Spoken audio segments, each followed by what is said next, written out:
Edge of Madness. I'm your host, Rusty. And I'm Mr. J. Tonight's topic is the scariest topic we've talked about yet. Real life. Now we're going to talk about ghosts. Yeah, we're talking about ghosts. Anything from specters to poltergeists, phantasms, ghost animals, shadow people, apparitions, just your run-of-the-mill spooky ghosts. All those types. Yeah, I think we've got a couple of ghost stories in mind. Maybe a little bit of analysis on ghost hunting technology. Ghost hunting technology and ghost hunting techniques from the actual paranormal investigators. Yeah, and our thoughts on them. Yeah. As well. But first, for tonight's current conspiracy, we've seen an increase in attention given to space-oriented topics lately. Yeah. From the president talking about a space force to the increased activity with SpaceX, private companies being interested in space exploration, getting researchers for space exploration. Commercialized space exploration. A little bit of an increase in attention from or attention given to NASA and those programs and stuff like that. As well as a new movie coming out about the Apollo 11 moon landings. A dramatized account that will most likely be based off of the official government documents regarding the moon landing. Now, if you're of the opinion and belief that we never went to the moon, this might actually be a little bit dramatic for you, or it might cause you to think a little bit harder. Yeah. As we know in America, the Hollywood influence is very strong. What Hollywood puts out and dramatizes is often taken as truth by many people. We've seen that a lot with military films of past battles or wars.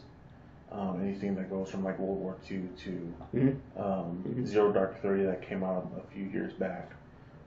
We see that as the actual true events that happened within that situation or whatever. And a lot of times the truth can be stretched and to show you a different side or whatever, just to show you there's a side where there's a bad guy and there's a good guy, and usually the good guy has an agenda to where he's trying to fulfill a certain type of point of view and trying to put that onto yourself or onto the audience. Yeah. And I think the reasoning behind big movie studios putting out movies like this is, number one, to influence America towards the opinion that space exploration is a good use of money. Yes. Also that the official story is what we should take as gospel truth. And that any other theories about the space race are basically wrong. I think it's just a way that the culture of America can be influenced towards a certain way of thinking. I don't know. Time will tell. We'll see what happens.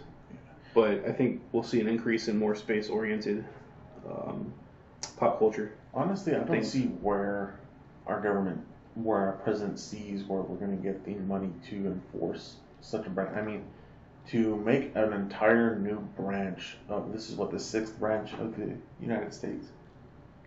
It'll be the 5th. The 5th? Official military. Let's see, there's Air Force, Army. The Coast Guard is a branch. So, yeah, you're right. Okay. I mean, it'll be... No, it'll be 6 then. It'll be 6, but the Coast Guard isn't usually included in the military-esque branches. Oh, okay. It's a Department of Defense branch. It just depends on how you look at it, I guess. Okay. I mean... 5th or 6th, either one. I mean, I've seen official things saying where it's the 6th branch.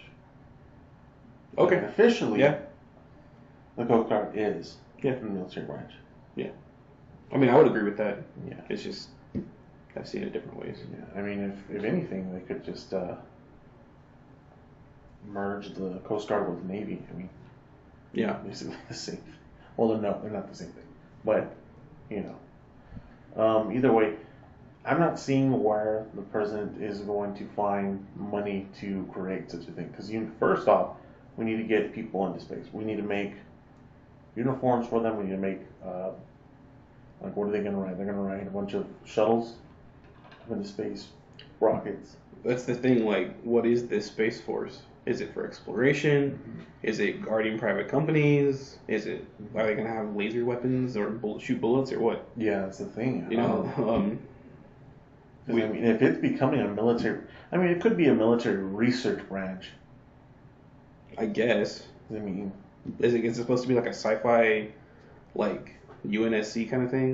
would think more like Starship Enterprise kind of thing. Okay. Where they go out and it's government sanctioned, but it's not necessarily a military or it's more of like an exploratory thing, where they'll go out and they'll find a new planet and they will bring it under the Federation or whatever branch of the government they're in, or whatever government they're in. And I would think it would be more like that. So for us, that can be really iffy, because if we create our own branch for just space exploration / military defense or whatever, then we can go out and say we go to the moon again, we claim the moon, we actually claim the moon as a military or a U.S. territory. Right, and that would be in violation of treaties that would drawn Yeah, out. But that's the thing. That's where I see this going.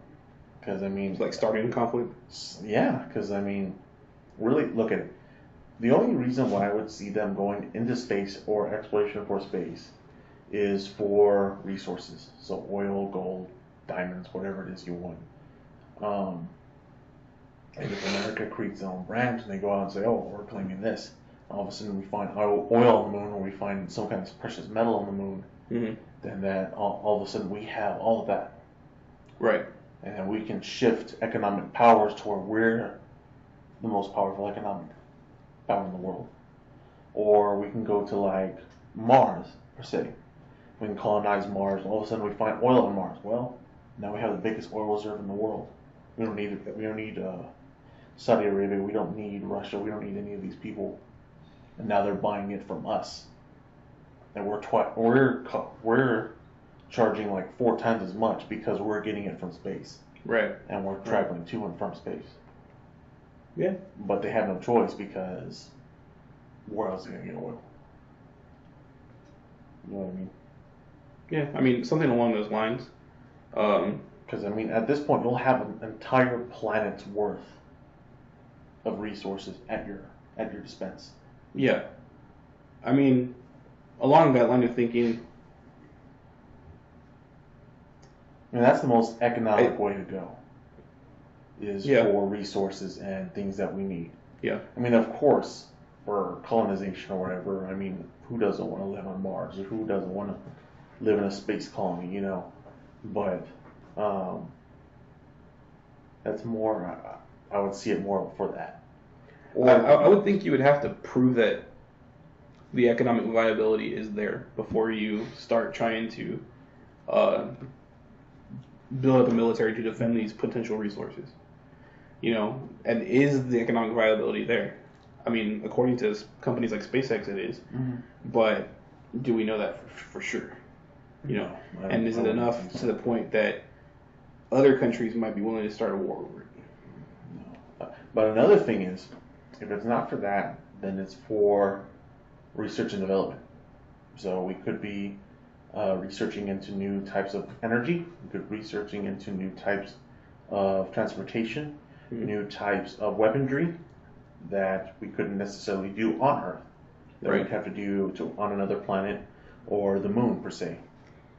A new type of bomb or new type of energy source that runs off of, I don't know what, the solar sun you make yourself or something like that. Right. Because there's a lot of scientists now that are dabbling into these quantum sciences, and we can't really do them here on Earth because, for one, the collateral damage would be devastating.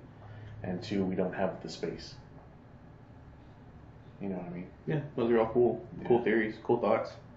But yeah, I just think we're gonna definitely be seeing an increase in pro space ideologies being pushed.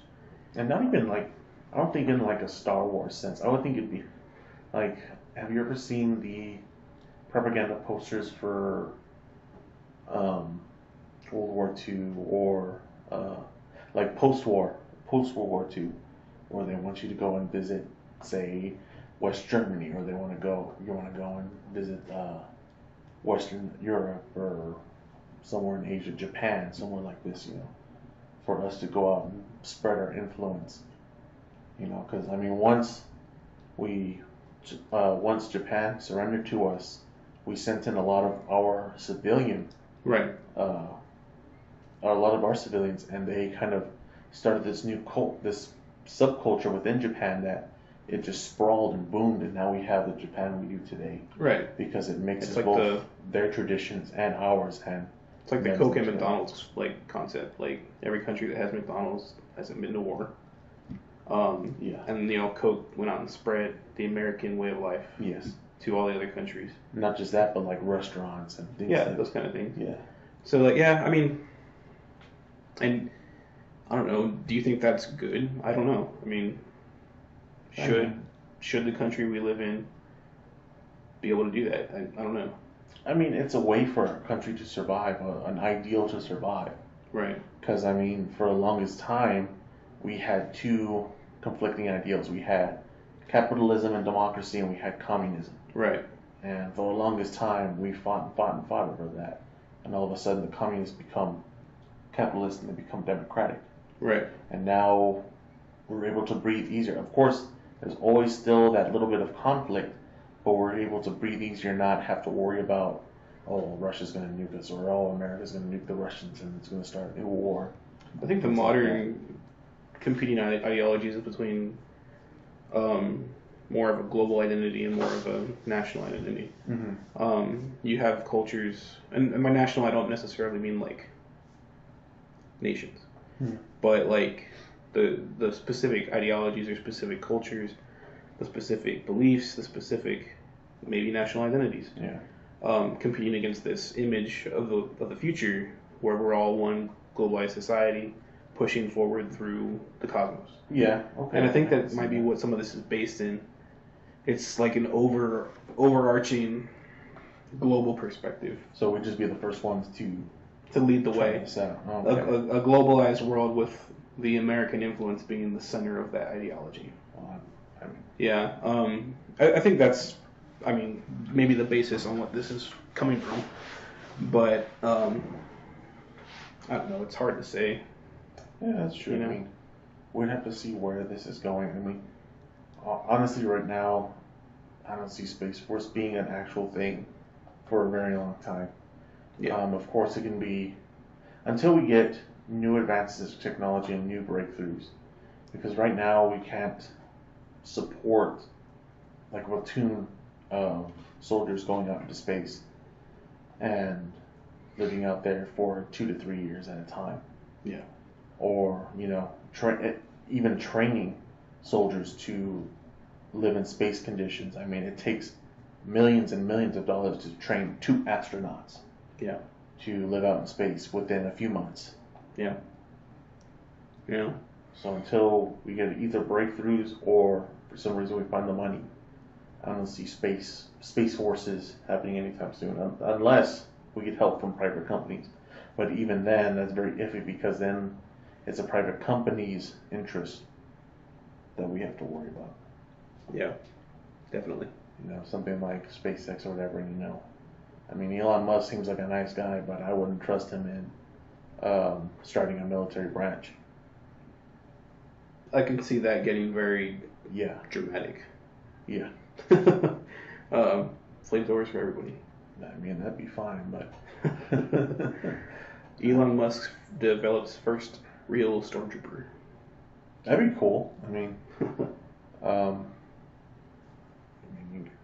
there has to be, like, not only does there have to be, like, an economic and scientific sense to it, but there also has to be an aesthetic to it. Well, yeah. Because not only do you have to get your buyers and everything behind you, but you also have to get the public behind you. Yeah. And what do the public like? They like pop culture. They like Star Wars. They like Star Trek.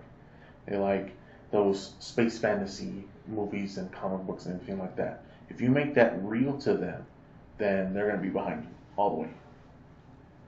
You know, you'll still have your naysayers. Oh, they're doing this because the aliens are coming. You know, Yeah. they'll have that stuff happening, but for the most part, you'll have the populace behind you because you're making their fantasies a real thing. A boy can look at this and say, "Hey, I can join, I can join the Empire, and go out and explore space, or I can join the Federation and explore space." Yeah. You know, Makes sense. like everyone's childhood dream. Yeah. All right. Well, I guess that's a good place to stop. Yeah. So with Ghost, what do you think ghosts are? Man, I mean, there's a lot of ways you can slice it. I mean, for like, if I were just to describe you a ghost, like a spiritual thing. Well, yeah, I would say it would be a spiritual thing. It's either like the remnants of a person that has already passed from this life to the next. Either they have something clinging them to this side of the coin, per se, or they have some sort of unfinished business, or they can be a wrathful spirit. Maybe they were killed in a way that they didn't want, and they are yearning for either revenge or something to avenge them. You know, like I said, there's a lot of ways you can slice it. Also, they could be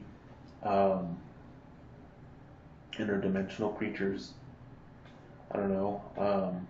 Like you said, like time warps. You can have people who all of a sudden the fabric of time opens and you see into the future, or you see some sort of premonition happening in front of you that seems supernatural in a way, you know. I mean, that's not really a way I can explain what a ghost. I mean, if I were to see one, I'd be like, yeah, that's a ghost. But yeah, that's kind of a common thing, I think. Like, because you can't really explain it, because they're so like, everyone who claims to have seen one was just like, I saw it, I knew it was a ghost. Yeah. You know, there's no way to really explain what they are. I don't know. Like, overwhelmingly, ghostly encounters seem to be negative. Yeah, I mean, like, people draw negative experiences out of most of them. You know. Now, yeah, I have heard positive ones, like, oh, my dead relative contacted me from the other side, like through a phone call, or like a phone call after they were dead or something, or like I heard their voice or saw them in a picture, but they were dead. So that's maybe some positives, but I think most of them are along the lines of this thing scared the crap out of me in some place.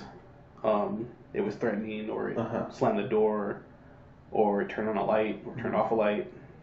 And I mean, I get it. That can be scary to people, you know. As for what they are, just like the not only the randomness, but just the fact that you cannot see this thing. Yeah. Doing it. Yeah. Is what's alarming to people. Because I would understand if a see-through man comes in and slams the door again and be like, okay, that was creepy, but I saw that man or whatever it was. Right. Right. You know, just to know what it is, kind of relieves you in a way.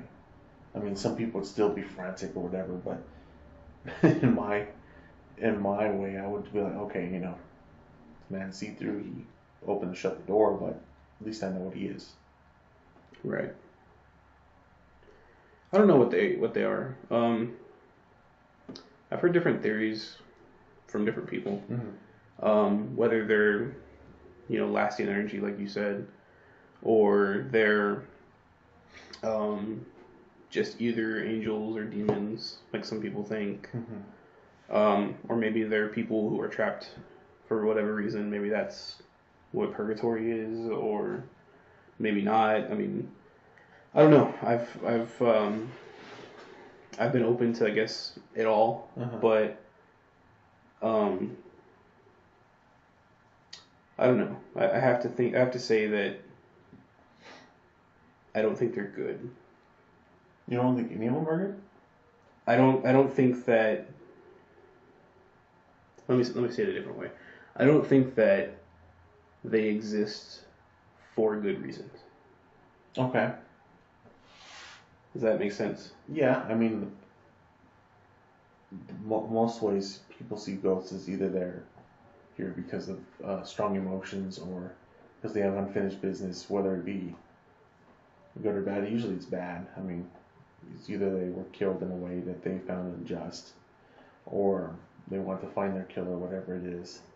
Right.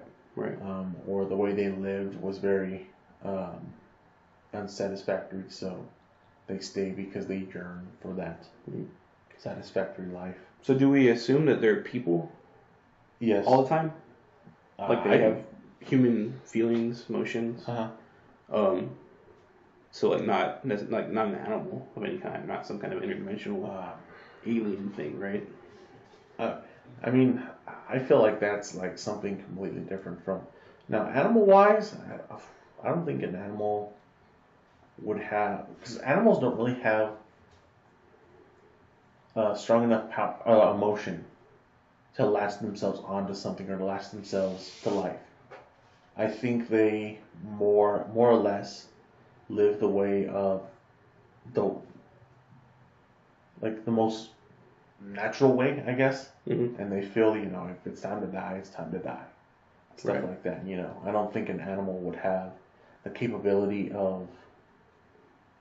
I don't think the animal can conceive death or break beyond the concept of death. Break beyond that. Yeah. That makes sense. I mean that makes sense. I think they think. I think it's very black and white for animals. It's either they're here one day and they're gone the next. Interesting. I don't think they wonder what will happen when they get old and they fall asleep and don't wake back up. Okay. So let's talk about the different kinds of ghosts. We've got your everyday average ghost. It's like what you said, just maybe someone who's not ready to let go.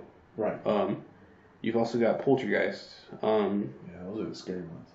Which I think, I don't know, my opinion on poltergeist is not necessarily that it's any kind of, it's not a sentient being necessarily. Or even like a remnant of a sentient being. I think a poltergeist is like emotion. I buy more into the poltergeist being the physical interactions that people's psychic energies are having on the world. Okay. I think that a lot of times people may have strong psychic abilities. Maybe they're not aware of, or maybe they are, but they have the ability for whatever reason to affect the world around them physically with their thoughts and emotions. And I believe that, their anxieties or their hatred, anger, whatever they're holding on to can cause outbursts if it's not enacted out physically. Through the person, it may come out physically in the environment. And I think that's why you see, usually with poltergeists, it's destructive. It's never constructive. They never just build a house or anything.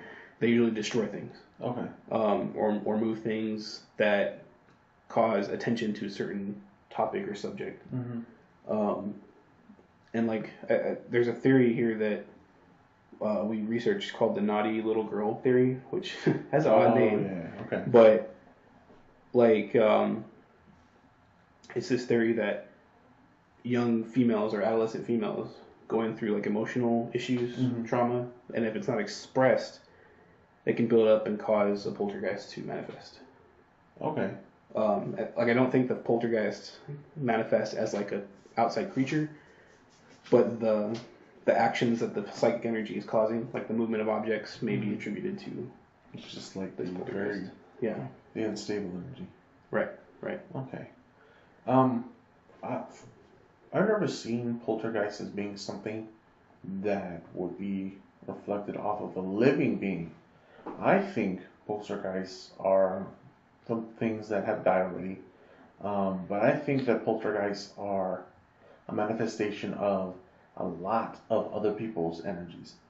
Like I'm not, anytime there's been a poltergeist, it's in a place where there has been a lot of tragedy, a lot of death, or whatever it is, and there are these strong emotions from every single one that have died, and it manifests into this dark, um, not necessarily evil, but unstable thing that destroys and not really cares about what happens around.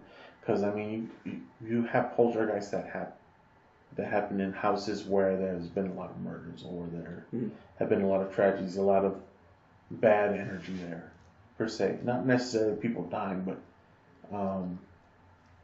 saying you have, I don't know, somebody who had a bad childhood and they left that home, or if just negative things that happen within that house. Right. That energy kind of just stays there and it festers and turns into something that would appear to be a poltergeist. Interesting. Yeah.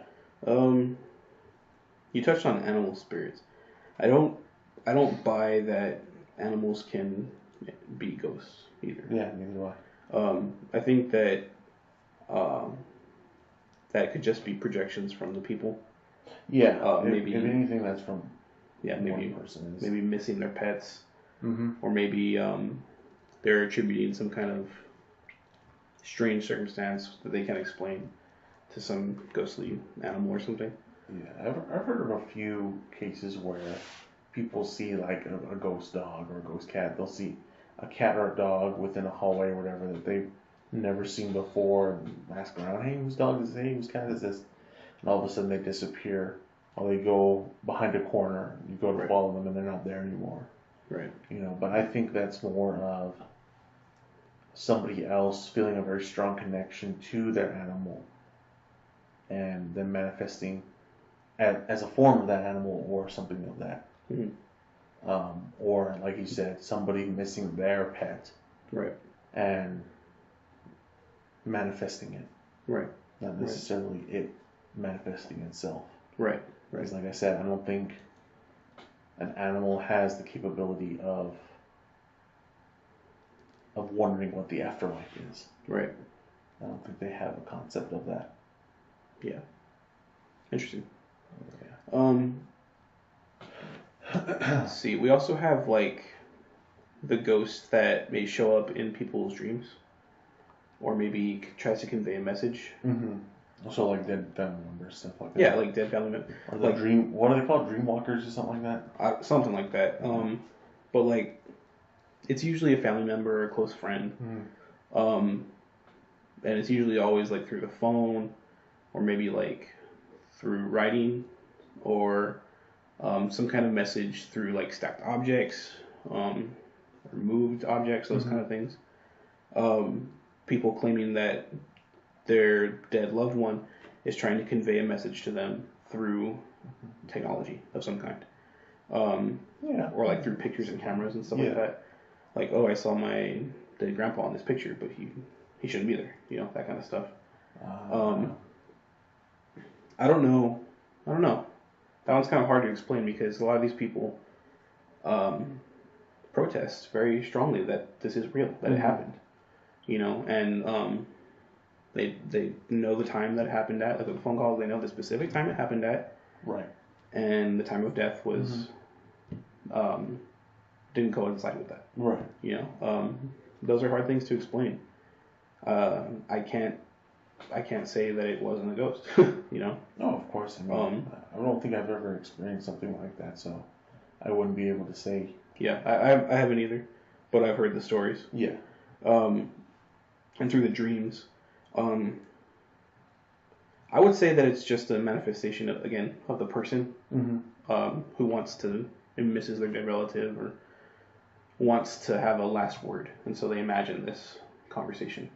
But sometimes the conversations include information that the living person wouldn't know. So that's another little iffy topic that I can't explain. I'm not sure about that. Yeah. And I would be very impressed with any person who could prove it. And you see, that's the thing. I would love to see this stuff happen. I would love for there to be, not necessarily a scientific way, but a way for you to, like, say this was a ghost or not. Like an actual, like, test. Something that's not just weaved in superstition or, my great-great-grandparent did this to summon a ghost, so this is going to work, or right. Stuff like that. Something that's like concrete, it happened.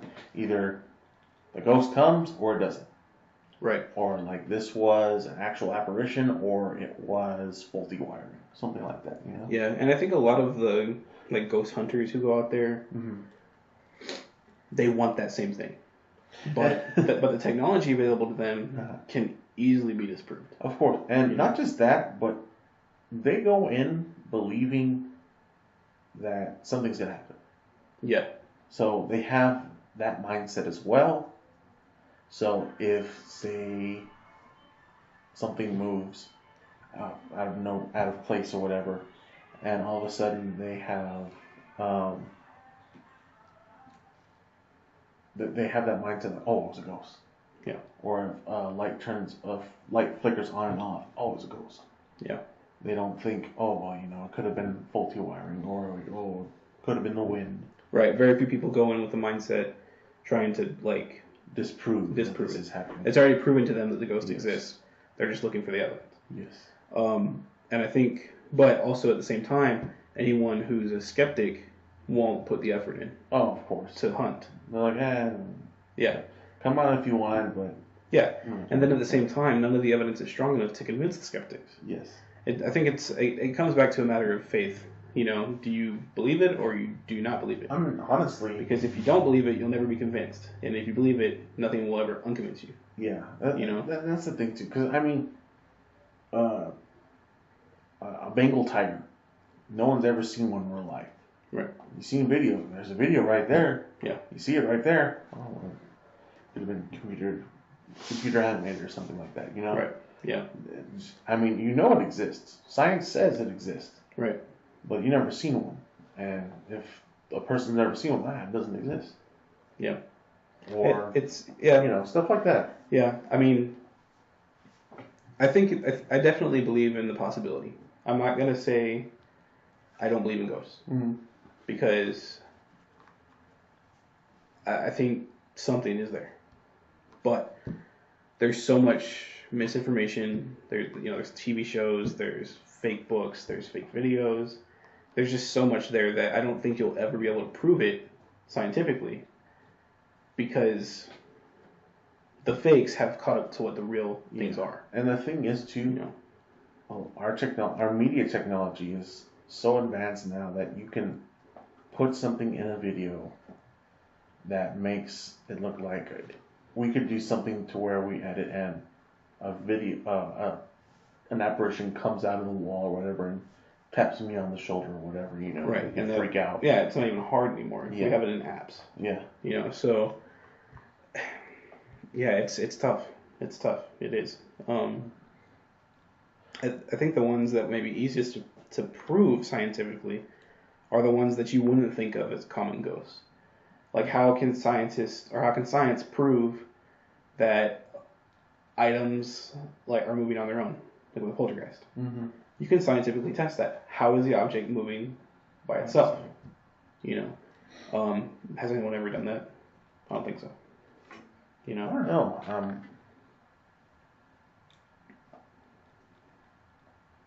No, not an actual scientist. I don't think. I mean, I'm sure paranormal investigators have, but the thing is, you need an official person to come in and say, okay, this place is presumably haunted. let us run some experiments to see if it is in fact haunted. Right. You know, because you have these people who have homemade EMP devices and what are they, the divine sticks? Divining rods. Divining rods. Yeah. Yeah. Divining rods. And things like that. And it's like, these are all gimmicks. Yeah. In my opinion, these are all gimmicks. Yeah. We need something that will actually measure if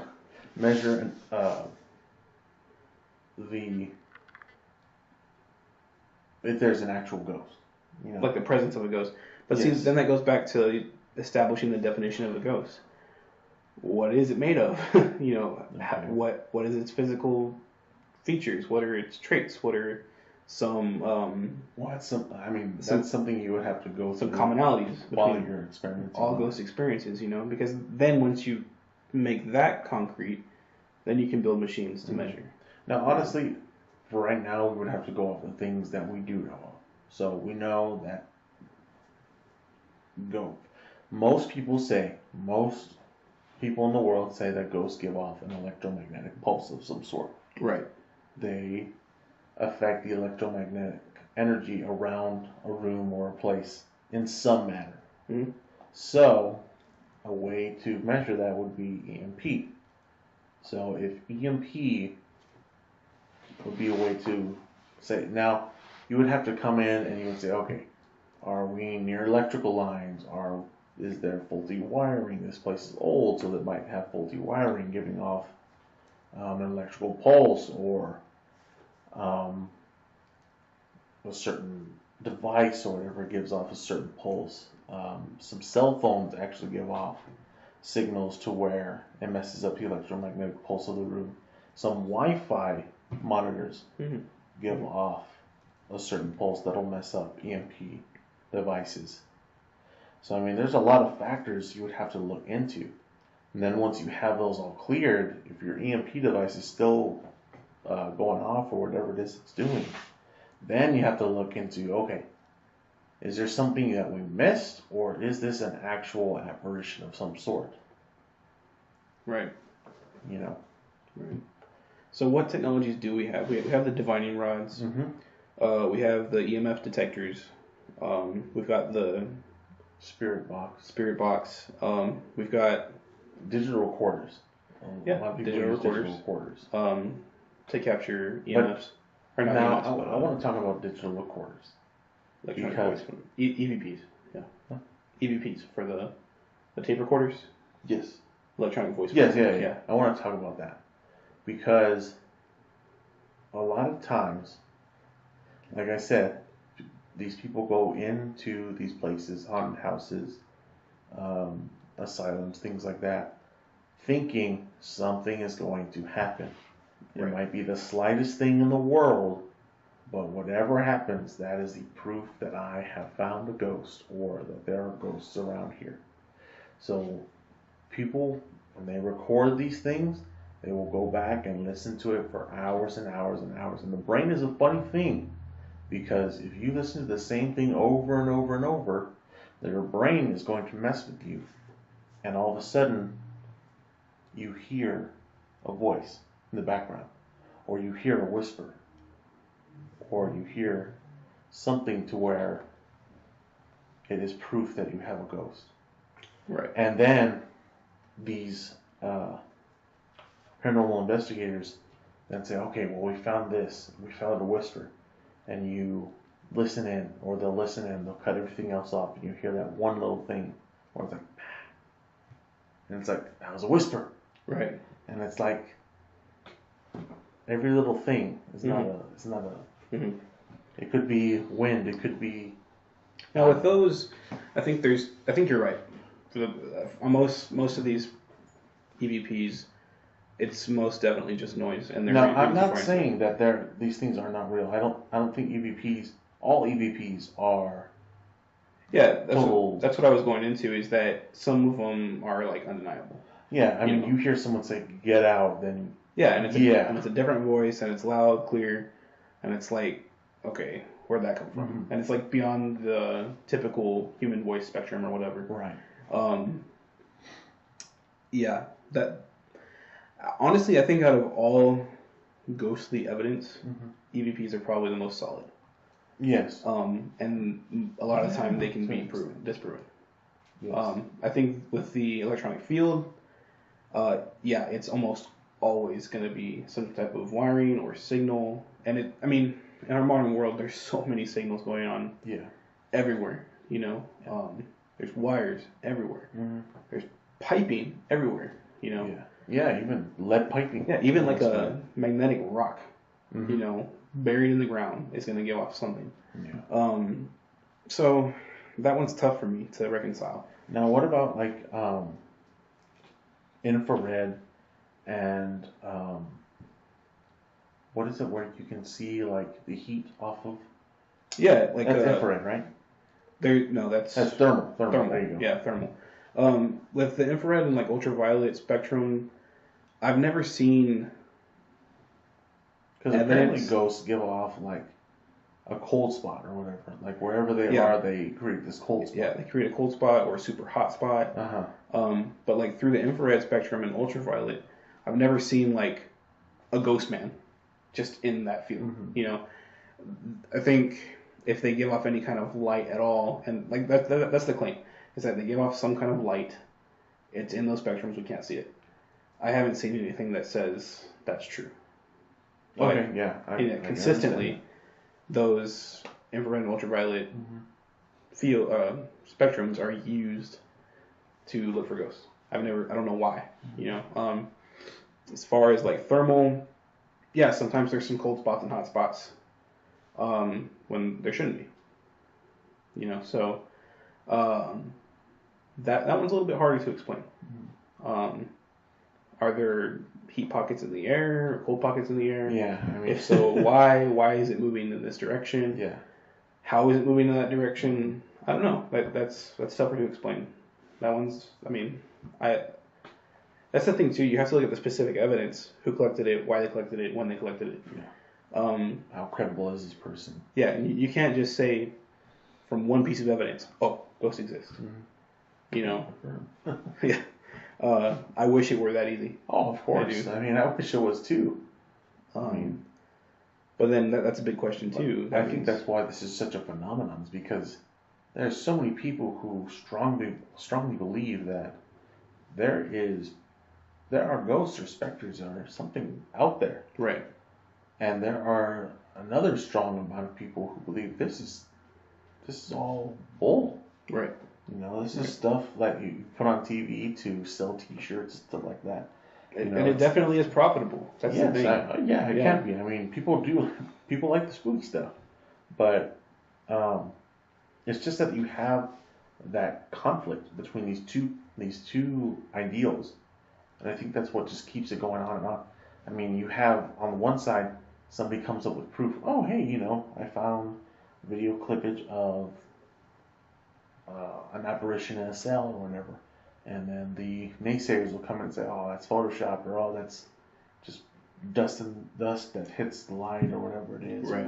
Yeah. You always have that conflicting thing, so you can never really have them both come in and say, okay, this is that. Right. Because I think that's what would stop it eventually, is them both agreeing that either they exist or they don't exist. Right. And you can't just have you. Yeah. In this society, you can't just have two people with their own opinion. Ghost car. Ghost car. Yeah. Yeah. Yeah. I don't know. I'll continue to believe in the possibility. Oh, I am too. I just want to see some better evidence, man. Like now, I know I have some things. I'll tell one story. That's it's nothing like completely like awe-inspiring, whatever. But when I was like 11, I went to my cousin's house, or my two cousins, yeah, there were two of them. I went with my mom because she wanted to go see her sister for something, and my two cousins and I, we were in the living room and we were just talking or whatever. And we hear a thud like that, And I was like, what was that? Because it was up on the roof, and they were just a one-story house. Mm-hmm. So I'm like, what was that? And my cousin says, oh, well, that's just the ghost. I was like, what? And they said, yeah, we believe that there's a ghost here, or haunted, or whatever. And I'm like, nah, whatever. And they're like, no, just seriously. And they went to go talk to their mom. I'm like, yeah, mom. And she was like, yeah, well, there's a ghost here. They believed it was a girl or whatever because one of my cousins, when she slept, she had dreams where the girl would talk to her and like tell her all this stuff. Weird. And I was like, oh man. And throughout the night, we would just hear duds on the top of the roof. And I was like, well, what does that mean? But like, we really don't know. You know, this is like this is an old house that they live in. They live in a new house now, but that was an older neighborhood. It was built back in the 50s. So enough time for some stuff to build up. Yeah. Yeah. They always said it was like a girl or a young woman, something like that. So that's interesting. Something could have happened.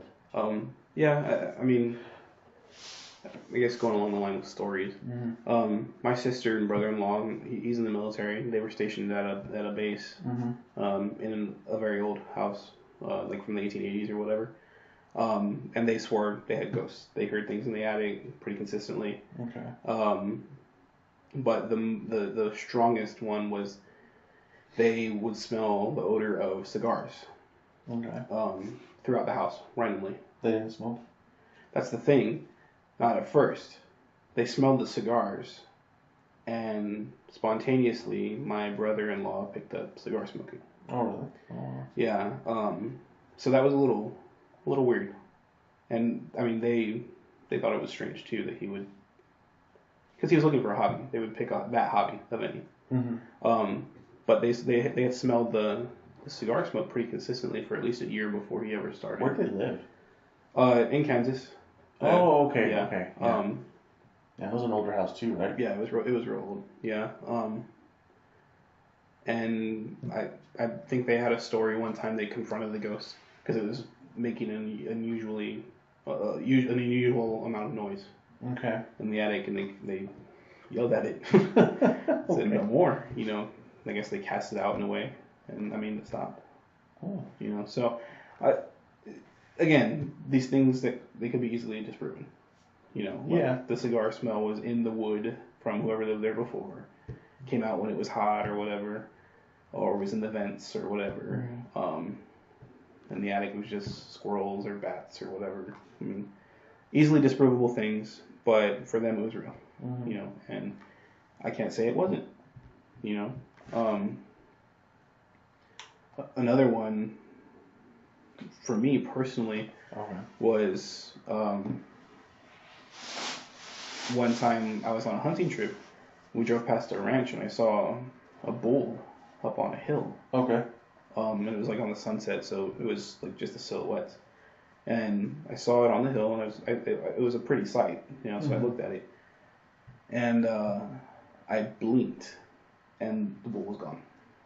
It was just gone. And so I didn't see it walk away. I didn't see it fall. It was just gone. Was it like a big bull? Yeah, it was like a big longhorn bull. Oh, wow. Yeah. So, I mean, I was a young kid, maybe loose imagination. Maybe I was tired.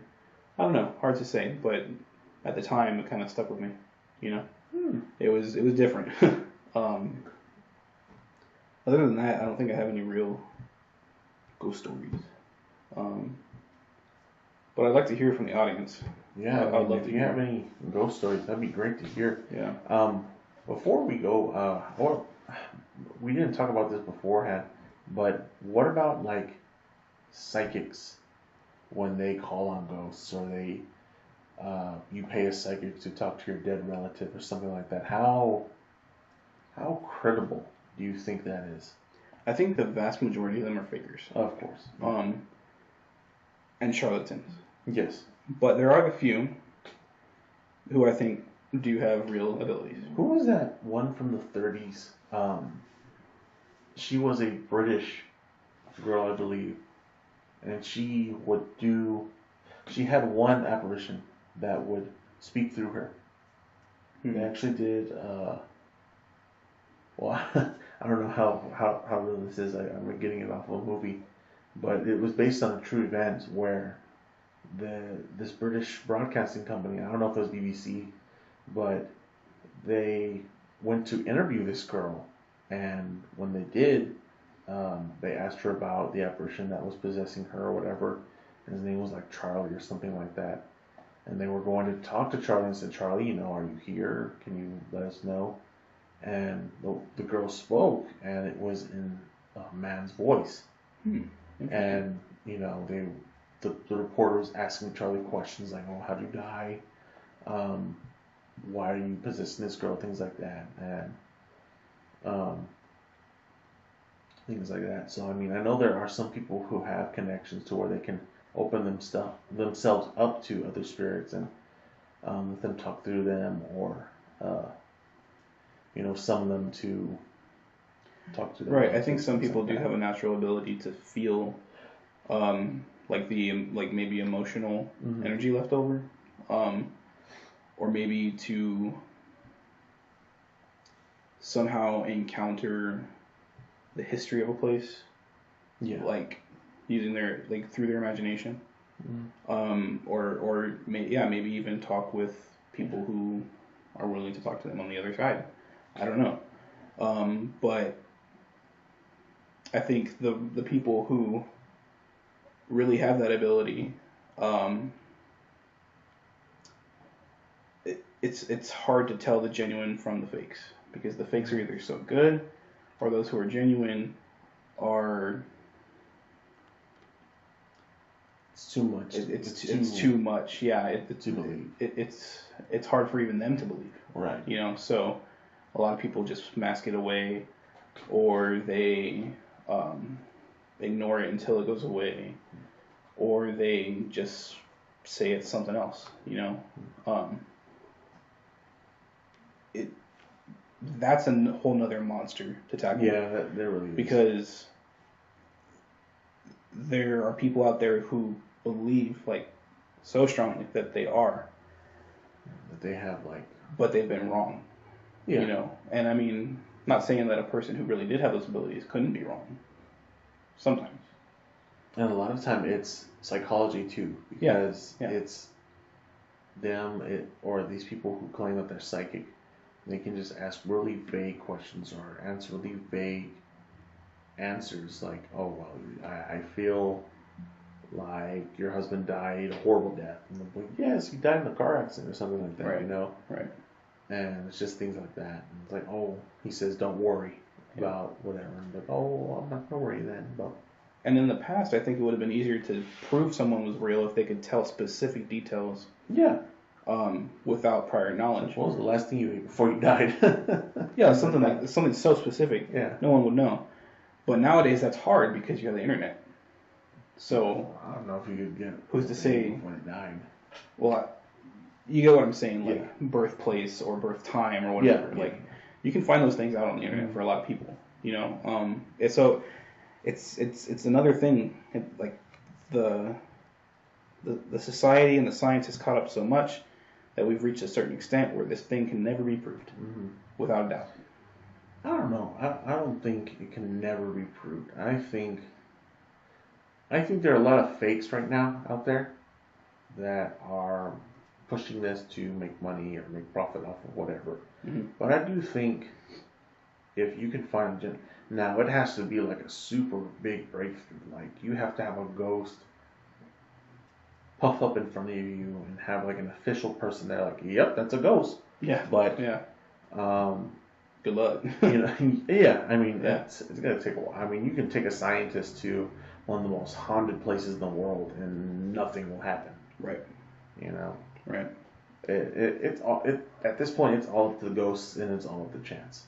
Yeah. Whether they want to be seen as an actual concrete thing, or still this phenomenon that a lot of people believe in, but that's if they even have any control over that on the other side. Yeah, that's true. And we don't know. That's the thing. I think some of the big ghost hunting teams have approached the ghosts and spirits as victims, or they're in trouble some way, or they're stuck Well, a lot of these people are like that because they died in either horrible ways or. Right, but that's just the theory. We can't prove that without it. We don't know. We don't know what these things are.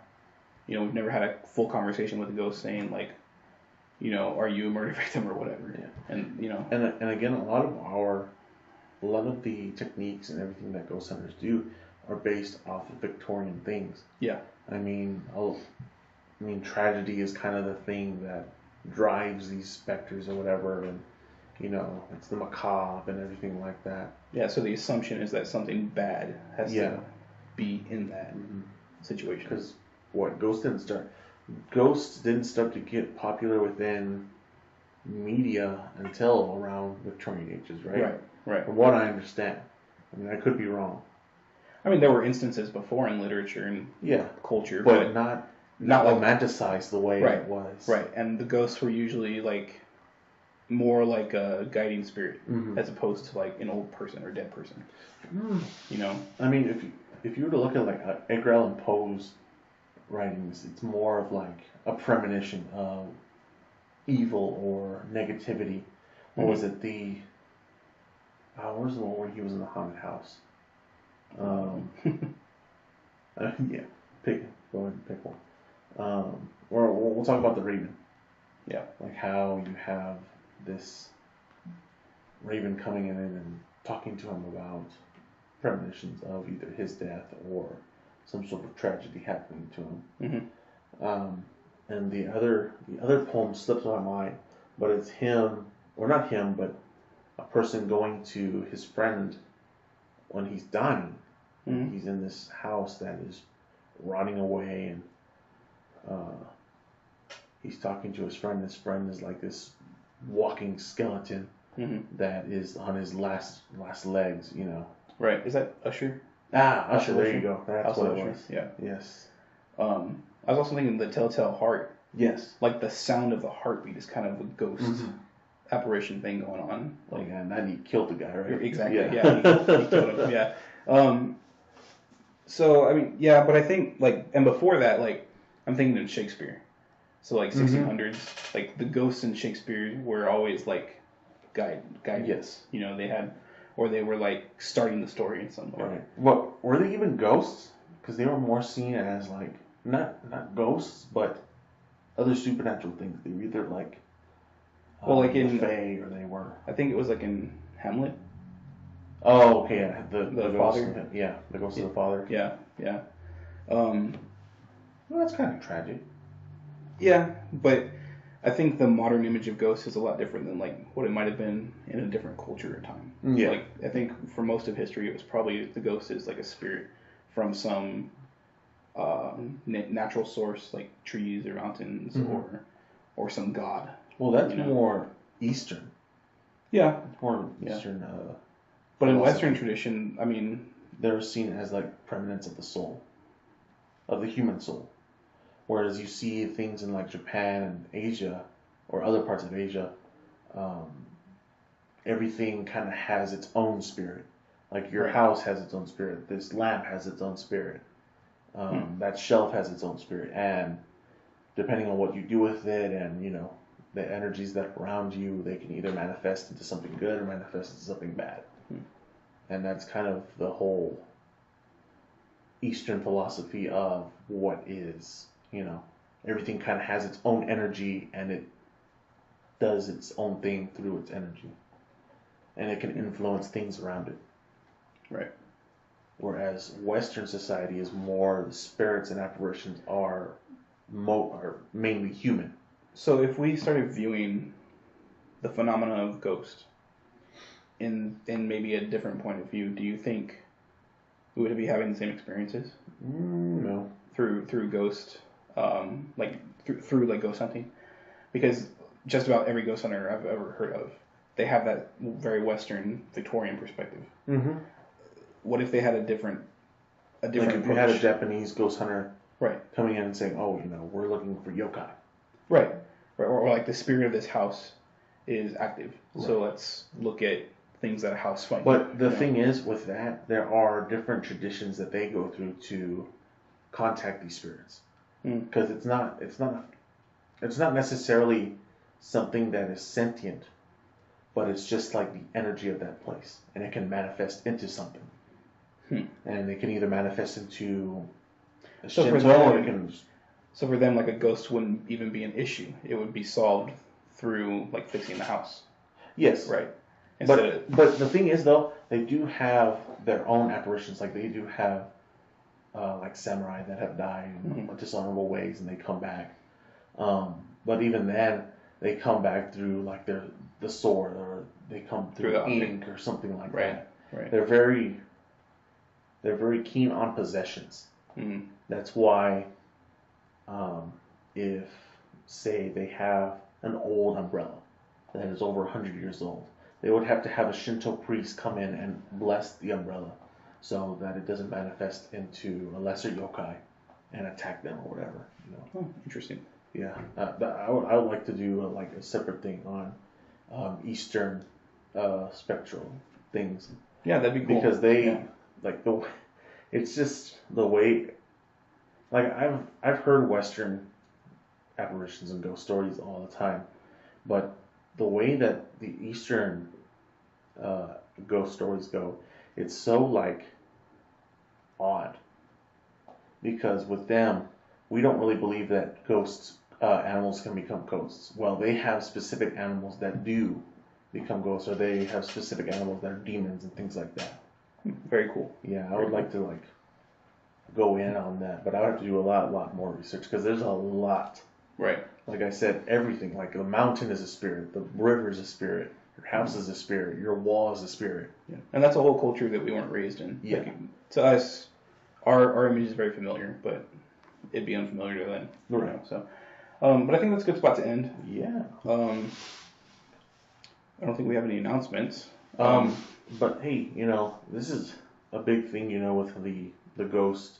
I mean, almost everyone has had some sort of experience with a specter or an apparition of some sort. Even if you don't think it's something necessarily big, like a thud or a tap, you sleeping and you feel somebody messing with your hair or something like that. Let us know if you have any stories. Maybe we'll say it on the next episode, things like that. If you want us to keep you anonymous, just let us know. But I would love to hear. I like hearing ghost stories, so it'd be great to hear from y'all. Yeah, what y'all have. Because I know there's some very interesting ones out there. And of course, follow our social medias, our Instagram, our Snapchat, things like that. We post on Twitch every week as well. YouTube, if you're watching us on YouTube, subscribe to our channel and ring the bell. Make sure to like our video. So, I mean, if you have any, if you liked our video, leave a comment to anything that you want to talk to us about, or if you have any, what is it? Questions, comments, concerns. Questions, comments, concerns, or that's not what I was looking for. What was it?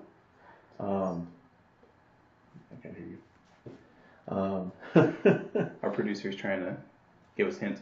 It's all right. I think we're done. We're kind of burnt out, right? Yeah. Yeah. So we'll see y'all next week. This Yes. is the Edge of Madness. This is the Edge of Madness. We'll see you later, guys.